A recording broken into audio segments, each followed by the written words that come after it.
Hello everyone. First part of cupping में हमने देखा कपिंग इनोवेशंस, कौन कौन सी टेक्नोलॉजीज, इनोवेटिव मेथड्स जो हैं वो यूज होते हैं। And in our today's session second part, the science behind cupping. तो जैसे हमने पहले कहा, पहले फर्स्ट पार्ट के अंदर कि कपिंग का सबसे बेसिक जो फायदा है या जिस चीज के लिए शुरू से ट्रेडिशनली यूज किया जाता था वो था पेन मैनेजमेंट। अब blood circulation, inflammation, stimulate lymphatic system, removal of toxin, promoting self regeneration, ये सारे काम हम कपिंग के थ्रू करते हैं। हम इन सारी चीजों को प्रमोट कर सकते हैं थ्रू कपिंग। तो इसमें डिफरेंट मैकेनिज्म्स इन्वॉल्व हैं। आप यूट्यूब की डिफरेंट चैनल वीडियोस पे जाके देख सकते हो कि डिफरेंट मैकेनिज्म्स कौन से इन्वॉल्व हैं। इसमें सबसे पहले है pain gate theory. Through cupping pain is reduced, और बहुत हद तक हम रिड्यूस कर देते हैं क्योंकि इसमें पेरिफेरल एंड सेंट्रल मैकेनिज्म्स और पेन गेट थ्योरी जो है, आप फिजियोलॉजी के अंदर आपने पढ़ा होगा, वो इन्वॉल्व हैं। इसके अलावा नियो वैस्कुलराइजेशन, छोटी छोटी स्मॉल वेसल्स जो होती हैं वो आप स्टार्ट कर सकते हैं कपिंग की थ्रू टेक्निक को फॉलो करते हुए। Fresh blood circulation with oxygenation, definitely जब भी हम किसी पेशेंट को फ्रेश ऑक्सीजन देते हैं, ब्लड सर्कुलेशन उसकी अच्छी करते हैं, तो हमेशा उसकी पेन रिड्यूस हो जाती है क्योंकि ऑक्सीजन का बहुत ज्यादा रोल है। और वो कैसे डिटॉक्सिफाई करता है, टॉक्सिन्स को कम कर रहा होता है। तीसरा, पेशेंट्स के अंदर थ्रू कपिंग पेन थ्रेशोल्ड जो है वो इंक्रीज हो जाता है। अब इसमें पेन थ्रेशोल्ड इंक्रीज हो जाता है तो डेफिनेटली आपको पेन इतना ज्यादा फील नहीं होता और patient Aahista Aahista pen perceive करना कम लग जाता है। इसमें basically B AP in plasma, उसकी कंसंट्रेशन इंक्रीज हो जाती है, जिसकी वजह से पेन रिलीफ होता है और बॉडी के अंदर जो है वो कॉल मॉड्यूलेंस का लेवल भी इंक्रीज हो जाता है, जो कि पेन रिलेटेड प्रोटीन्स हैं और जिसकी वजह से फिर हमें पेन जो है इतनी फील नहीं होती। सबसे मेन रोल जो है पेन मैनेजमेंट के अंदर या किसी भी डिजीज के लिए जब हम कपिंग का मेथड यूज कर रहे होते हैं, तो रोल ऑफ कंटिन्यूअस वैक्यूम या negative pressure.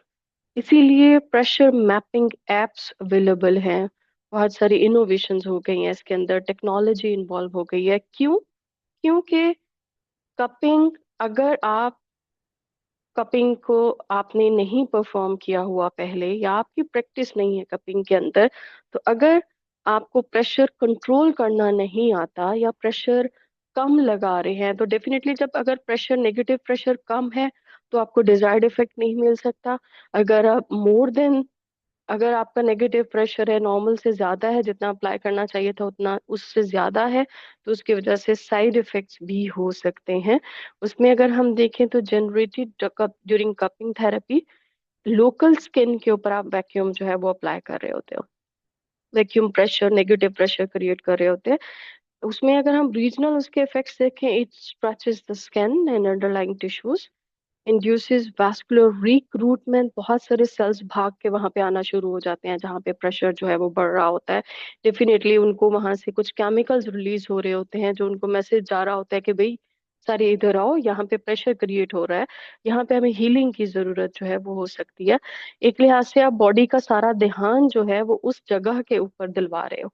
It causes the capillaries to dilate, और अगर आपका प्रेशर ज्यादा हुआ, it will breaks the capillaries, जिसकी वजह से वो ब्लू कलर के ब्रूजेस, निशान पड़ना शुरू हो जाएंगे, या इससे ज्यादा भी उसके साइड इफेक्ट्स हो सकते हैं। Regional stimulation causes micro environmental changes, जैसे अभी हमने कहा कि सारे सेल्स जो हैं, healing cells, all the white blood cells, lymphocytes भाग के उस जगह पे आना शुरू हो जाते हैं, जिसकी वजह से जैसे ही वो वहां पे पहुंचते हैं, they lead to secrete the chemical signals, और वो केमिकल सिग्नल्स देन बाकी सेल्स को बुलाएंगे और फिर वहां पे हीलिंग मैकेनिज्म जो है वो स्टार्ट होगा, और एक सिस्टमैटिक इफेक्ट जो है वो चल रहा होता है। तो इसलिए कपिंग के अंदर प्रेशर कंट्रोल करना इज वेरी इंपॉर्टेंट। अगर आपसे प्रेशर कंट्रोल नहीं हुआ या हायर हुआ, तो आप साइड इफेक्ट्स की तरफ जा सकते हैं। आपका patient because of an inappropriate amount of negative pressure could induce hyperemia, redness, stasis on local skin, negative pressure higher than 0.05, local tissues harm होना शुरू हो जाएंगे। वीनस रिफ्लक्स जो है वो खत्म होना शुरू हो जाएगा। वेसल्स डायलेट होने की बजाय ब्रेक होके वहां पे बंद हो सकती है, क्योंकि प्लेटलेट से कॉमुलेट होना शुरू हो जाएंगे, तो वो वेसल वहां पे बंद होने का चांसेस जो है वो बढ़ जाएंगे। इसलिए प्रेशर कंट्रोल करना इज वेरी इंपॉर्टेंट। हाँ, लेकिन अगर आप एक नॉर्मल प्रेशर लगा रहे हो, हेल्दी प्रेशर लगा रहे हो, तो it will increases the blood flow, capillaries को भी वो नर्चर करेगा। वो वहां पे जो कपिंग स्पॉट्स के ऊपर इकाइमोसिस जो बन जाता है, कपिंग स्पॉट्स बन जाते हैं ड्यूरिंग ट्रीटमेंट, वहां पे ecchymosis attracts the macrophages to phagocytose, the red blood cells, जो वहां पे बाकी सेल्स हैं, जो डिटॉक्सिफाइड मटेरियल, जो मॉर्बिड ह्यूमर वहां पे इकट्ठा हुआ है, वो उसको खत्म करने में हेल्प करेगा। Negative pressure will also stimulate hemi-oxygenase HO1 system, और यही वो सिस्टम है जो कि anti oxidants, anti inflammatory, anti proliferative and neuro regulatory activities का बायस बनता है। तो अगर हम इसके अंदर देखें तो डेफिनेटली नेगेटिव प्रेशर का बहुत ज्यादा रोल है, और एक पूरा मैकेनिज्म कैसे चल रहा होता है कि आपने एक, तो सपोज यहाँ पे प्रेशर क्रिएट करवाया, आपने बाजू के ऊपर, आपने मसल्स के ऊपर, शोल्डर्स के ऊपर क्रिएट करवाया है, तो बॉडी को कैसे पता चला और सारे सेल्स भाग के वहां पे आना शुरू हो जाए? तो ये कॉम्प्लेक्स मैकेनिज्म, केमिकल सिग्नल्स जो है का मेथड्स जो है वो यहाँ पे चल रहा होता है। ये भी हमने बात की है कि कैसे कपिंग से आपके सेल्स वहां पे भाग के आए हैं, तो डेफिनेटली माइक्रो इन्वायरमेंट जो है वो चेंज हो रहा है। एक एक्सटर्नल स्टिमुलाई अप्लाई करके अंदर से आपने दुनिया ही बदल दिया, सारे सेल्स को वहां पे बुला लिया है, वहां पे न्यूरो एंडोक्राइन एंजाइम्स को इन्वॉल्व कर लिया है, हॉर्मोन्स को इन्वॉल्व कर लिया है, सारी बॉडी जो है वो एकदम हरकत में आ जाती है और चीजों को ठीक करना शुरू हो जाती है, जहाँ पे शायद उन सेल्स का कभी ध्यान नहीं गया था। इसीलिए बेस्ट साइट चूज करना is very important in cupping, कि आपने एक डिजीज के लिहाज से क्या कौन सी साइट चूज करनी है, जहाँ पे आपने पूरी बॉडी का ध्यान दिलवाना है कि भाई सारी सिस्टम्स को छोड़ो, पहले सबसे पहले यहाँ पे आओ, यहाँ पे हीलिंग करो, यहाँ पे डिटॉक्सिफाई करो, यहाँ पे इन्फ्लेमेशन को रिड्यूस करो। इसमें डिफरेंट सेल्स हैं, डेफिनेटली सारे सेल्स वहां पे भाग के आए हैं, रेड ब्लड सेल्स के साथ साथ वाइट ब्लड सेल्स भी आए हैं, तो कुछ अम्यून सेल्स जो हैं, अम्यून रिलेटेड प्रोटीन्स जो हैं वो भी वहां पे इंक्रीज होना शुरू हो जाते हैं, और CD8 सेल्स जो है वो कम हो जाएंगे, क्योंकि उनका इतना ज्यादा रोल नहीं है, हमने मॉड्यूलेशन करवानी है, तो इसलिए हमने इन्फेक्टेड सेल्स को वहां पे किल करना है, तो जितने भी लिम्फोसाइट्स हैं, white army of the body वहां पे पहुंच जाएंगे। लेकिन it will also increase the level of IgA, immunoglobulin A, which is very important. किसके लिए? IgA is called the guard of the body, लेकिन किस सिस्टम का? रेस्पिरेटरी एंड डाइजेस्टिव सिस्टम का। तो जिस सिस्टम के गार्ड्स स्ट्रॉन्ग हैं, वो सिस्टम आपका बीमारियों से महफूज रहेगा, तो IgA उस गार्ड का काम कर रहा है। इसी तरह IgG एंड IgM जो है वो उनका लेवल भी इंक्रीज होता है, ये भी एक पूरी जनरलाइज बॉडी के अंदर गार्ड्स का काम कर रहे होते हैं। इसी तरह साथ में कपिंग की वजह से लैक्टिक एसिड का लेवल जो है वो भी कम हो जाता है सबक्यूटेनियस टिश्यूज के अंदर, क्योंकि जिसको मसल क्रैम्प्स जिनको ज्यादा होते हैं, जहाँ पे ज्यादा पड़ रहे होते हैं, वहां पे बेसिकली लैक्टिक एसिड के कॉम्बिनेशन है, तो कपिंग के थ्रू उसका लेवल भी कम हो जाएगा, क्योंकि बॉडी का ध्यान वहां पे आया है, तो वो वहां से उन चीजों को रिमूव करने की कोशिश करेंगे। इसी तरह एंटीऑक्सीडेंट्स का काम भी वहां पे आपको कपिंग के थ्रू मिल रहा है। नाइट्रिक ऑक्साइड मैकेनिज्म चलेगा, विच is very important for muscle relaxation, blood circulation enhance हुई, एंटी कोएगुलेशन इफेक्ट। लेकिन इन सारे मैकेनिज्म्स को अगर हम देखें, तो सबसे इम्पोर्टेंट चीज आपके लिए क्या है? वो ये है कि आप कौन से सेल्स को जो है वो एक्टिवेट कर रहे हो, तो आपको वो वाला मैकेनिज्म ऑफ एक्शन मिलेगा। क्योंकि कपिंग हम इंटरनली तो नहीं कर रहे ना, हम एक्सटर्नली अप्लाई कर रहे हैं, तो जब हम एक्सटर्नल एप्लीकेशन करते हैं तो there are mechano receptors on our skin, और इसमें हमारे पास सबसे इंपॉर्टेंट दो है, superficial mechano receptors and deep mechano receptors. Superficial mechano receptors में हमारे पास मीजनर कार्पसल्स हैं and the Merkel disc, while the deep one में Pacinian है and Ruffini endings हैं carpuscles हैं। तो सुपरफिशियल को आपने सिर्फ उसको एक्टिवेट करना है या डीप एक्टिवेट करना है, इट विल डिपेंड्स पेशेंट की एज क्या है, मेल है फीमेल है, और किस डिजीज के लिए आप कर रहे हैं। क्योंकि अब यहाँ पे जो सबसे ज्यादा रोल है वो प्रेशर का है। तो उसमें अगर हम देखें, सपोज फर्स्ट वन आपके पास है Meissner corpuscles, these are present in the dermal papilla, light touch, light and low frequency vibrations को ये डिटेक्ट करते हैं। इसीलिए initial cup placement and skin deformation जो है वो यहाँ से स्टार्ट होती है, एक्टिवेशन यहाँ से होती है। Merkel disc are present in the epidermis and the hair follicles, लेकिन ये एक सस्टेन प्रेशर एंड टेक्सचर को डिटेक्ट करते हैं। और यहाँ पे अगर आपने इनको आपने एक्टिवेट करना है तो you will need continuous suction pressure. Pacinian corpuscles, which are present in the deep dermis and subcutaneous tissue, deep pressure, high frequency vibrations को डिटेक्ट करते हैं। और यहाँ पे अगर आपने इनको एक्टिवेट करना है तो you will need intense suction and tissue stretching. While in case of Ruffini endings, which are also present in the deep dermis and joint capsules, skin stretch and sustain pressure sensitive है ये। इसके लिए आपको radial stretching of tissues under cup जो है वो involve होगी। इसलिए डिपेंडिंग अपॉन कि आपने कौन से सेल्स को एक्टिवेट करना है, उस लिहाज से आपको लोकेशन चूज करनी है, और आपको एक्टिवेशन के लिहाज से उतना सक्शन प्रेशर टेम्परेचर जो है वो अप्लाई करना होगा। इन सारे सेल्स को जब भी हम एक्टिवेट करते हैं, नेगेटिव प्रेशर क्रिएट करते हैं, तो एक कैस्केड चल पड़ता है, एक एक सीरीज ऑफ रिएक्शंस हमारी बॉडी के अंदर स्टार्ट हो जाते हैं, फिजियोलॉजिकल रिएक्शंस, जिसमें नंबर वन है physical deformation of tissue triggers mechanoreceptor. कि आपने जैसे ही कप अप्लाई किया, अभी हल्का सा प्रेशर क्रिएट होना शुरू हुआ है, तो टिश्यू ट्रिगर्स द मैकेनोरिसेप्टर्स, वो उनको होश दिलाना शुरू हो जाते हैं। जैसे ही आपने खींचा स्किन को, तो फॉरेन रिसेप्टर्स के पास मैसेज गया कि ओ कोई स्टिमुलाई आया है बाहर से जो प्रेशर क्रिएट कर रहा है, जो स्ट्रेचिंग कर रहा है। तो मैकेनो रिसेप्टर्स फॉरेन ही डीप डाउन अपना मैसेज देंगे सेलुलर स्ट्रेस रिस्पॉन्स को कि नाइट्रिक ऑक्साइड सिंथेसिस को इंक्रीज करो, क्योंकि यहाँ पे इन्फ्लेमेशन के चांसेस हैं, हमला होने लगा है, आपने उसको ठीक करना है, तो आप लोग यहाँ पे आ जाओ। जिसकी वजह से अब वो ऐसे तो नहीं आ सकते, डेफिनेटली ब्लड सर्कुलेशन इंक्रीज होगी तो वो आएंगे। तो इसलिए वेसल्स डायलेट होती हैं, vascular changes, all the cells जो हैं वो उस जगह पे पहुंचना शुरू हो जाएंगे, हर कोई अपना अपना सामान लेके आना शुरू हो जाएगा। आरबीसीज हैं तो वो कार्बन ऑक्सीजन लेना लेके आना शुरू हो जाएंगे, इसी तरह बाकी सारी चीजें।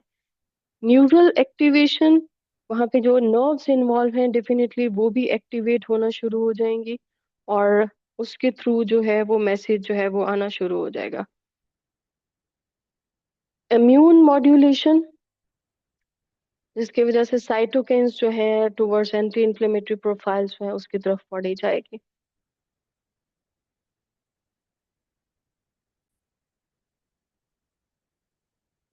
तो ओवरऑल कपिंग थेरेपी में ये different responses will be created, और वहाँ से डिफरेंट मोड्स ऑफ एक्शन जो है वो चलना शुरू हो जाते हैं इन रिस्पॉन्सेज के अंदर। तो कैसे कप लगने से पूरी बॉडी के अंदर हलचल सी मच गई है, न्यूरॉन्स, रिसेप्टर्स, सिग्नलिंग पाथवे, सारा कुछ जो है वहाँ पे, पेन पाथवे जो है वो सारा यहाँ पे इन एक्शन जो है वो आपके पास आ जाता है। इम्यून मॉड्यूलेशन हो जाना शुरू हो जाती है डेफिनेटली। इनसे इन जब सारे सिस्टम्स को आपने एक्टिवेट कर दिया है एकदम, तो पूरी बॉडी का जो इम्यून सिस्टम है वो भी आपने इन्हांस कर दिया है, पूरी बॉडी का ध्यान जो है अब उन साइट्स के ऊपर आना शुरू हो जाएगा। तो इन सारी चीजों को देखते हुए you should have to select the site which is very important. आप इसमें चाहे आप पहले सबसे पहले साइट सिलेक्ट करें, फिर आप मेथड सेलेक्ट करें कि आप ड्राई कपिंग करना चाह रहे हैं, वेट कपिंग करना चाह रहे हैं, या माई जो है कपिंग वो करना चाह रहे हैं। यहाँ पे कुछ कॉमन साइट्स हैं आपके पास जहाँ पे आप वेट कपिंग जो है मोस्टली परफॉर्म की जाती थी ट्रेडिशनली पुराने जमाने के अंदर। Mid of the head, occiput, itching, eyes, leprosy, facial pigmentation, vertigo, delirium. लेकिन कुछ साइड इफेक्ट्स भी हैं डेफिनेटली। इफ आप एक्सपर्ट हो तो फिर आप उस साइड को सिलेक्ट करो so that you can control. अगर कोई साइड इफेक्ट होता है, प्रेशर कंट्रोल कर सकते हो, ब्लीडिंग कंट्रोल कर सकते हो, टेम्परेचर कंट्रोल कर सकते हो, तो तब आप उन चीजों को, उस एरिया को जो है वो सिलेक्ट करोगे, क्योंकि आप साथ साथ देख रहे हैं कि कैसे एक हार्मफुल इफेक्ट्स जो हैं वो भी साथ क्रिएट हो रहे हैं। नेप एरिया में conjunctivitis, otalgia, sanguineous, heaviness of head, eyelids, melasma, freckle, stomatitis different disorders में है। लेकिन अगर वहां पे आपसे कंट्रोल ना हुआ, टाइम आपने ज्यादा लगा दिया, ब्लीडिंग कंट्रोल ना हुई, नेगेटिव प्रेशर ज्यादा हो गया, तो पेशेंट में अमनीजिया हो सकता है, भूलने की बीमारी हो सकती है। इसी तरह lateral side of neck, head tremors, toothache, lingual pain, gingivitis, conjunctivitis इन सारे डिसऑर्डर्स में है। लेकिन it will lead to haemorrhage, syncope and head tremor भी हो सकते हैं। Chin, halitosis, glossitis, stomatitis, tonsillitis, epilepsy, headache, इनके लिए हम यूज करते हैं। इसी तरह ये सारे डिफरेंट आपके पास हैं कि इन केस ऑफ ईयर आप कौन से ईयर के साइड में आप कौन से डिजीजेस को ट्रीट कर सकते हो। इसी तरह इंटरस्कैपुलर रीजन जो सबसे कॉमनली यूज होता है, शोल्डर ब्लेड्स, शोल्डर्स के ऊपर, क्योंकि यहाँ पे मसल मैस अच्छा होता है। इसलिए जैसे हमने स्टार्ट पे कहा कि वो एरिया सिलेक्ट करो जहाँ पे मसल मैस अच्छा है, सो दैट के रप्चरिंग का चांस, अगर आप नेगेटिव प्रेशर थोड़ा सा ज्यादा भी हो जाता है तो ब्लीडिंग का चांस कम होता है, क्योंकि वेसल्स जो हैं वो इतनी सुपरफिशियल नहीं होती हैं वहाँ पे। ये सारे डिफरेंट एरियाज आपके पास हैं कि किस एरिया को सिलेक्ट करोगे for which type of disorders, और इनसे क्या ट्रीटमेंट जो है वो आप ले सकते हो। ये कुछ एग्जांपल्स हैं केराटिटिस और oculars के भी डिफरेंट जो वर्ड टर्म्स हमने यूज किए हैं उनके बारे में। इसी तरह ड्राई कपिंग में है, स्टेशनरी है, ग्लाइडिंग है। आप entire gliding is a best way. Massage cupping जो है इसमें बहुत सारे एंडोर्फिन्स रिलीज हो रहे होते हैं जो कि पेन रिड्यूसिंग केमिकल्स हैं। मतलब ये कि अगर आप नेगेटिव प्रेशर कंट्रोल नहीं कर सकते, आप ब्लीडिंग कंट्रोल नहीं कर सकते, आप अभी इनिशियल हो कपिंग के अंदर, तो आप ग्लाइडिंग मेथड जो है वो यूज कर सकते हो। That is the best way. ये कुछ और इंडिकेशंस हैं साथ में। इंटरस्कैपुलर रीजन क्यों कॉमनली यूज होता है, क्योंकि इम्पोर्टेंट है। मेरिडियंस, इसके अंदर एनर्जी पाथवेज जो है वो चल रहे होते हैं, एनर्जी लिंक जो है वो बहुत ज्यादा है इसका।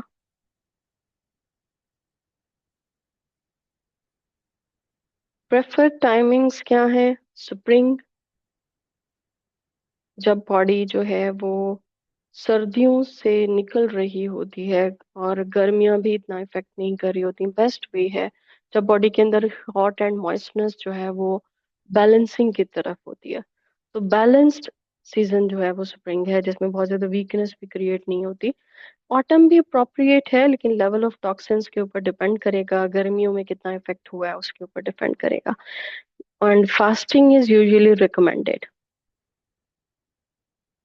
17, 19, 21 से पहले, 1-2 दिन पहले फास्टिंग, 13, 14 एंड 15 को, ताकि बॉडी खुद फेगल सिस्टम जो है वो एक्टिवेट कर दे, आपको बहुत ज्यादा कपिंग के थ्रू डीप डाउन प्रेशर ना लगाना पड़े।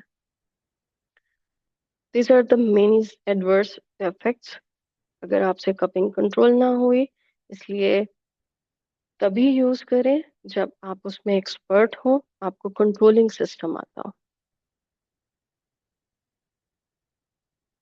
इसलिए for a good cupping practitioner you should need in depth knowledge of anatomical cupping, points कहाँ कहाँ पे हैं, फिलोसफिकल थ्योरेटिकल पॉइंट्स क्या हैं, biological and psycho social cultural paradigms उसके अंदर कौन से हैं, हर एरिया के लिहाज से डिफरेंट होता है, उसके आउटकम्स क्या होंगे।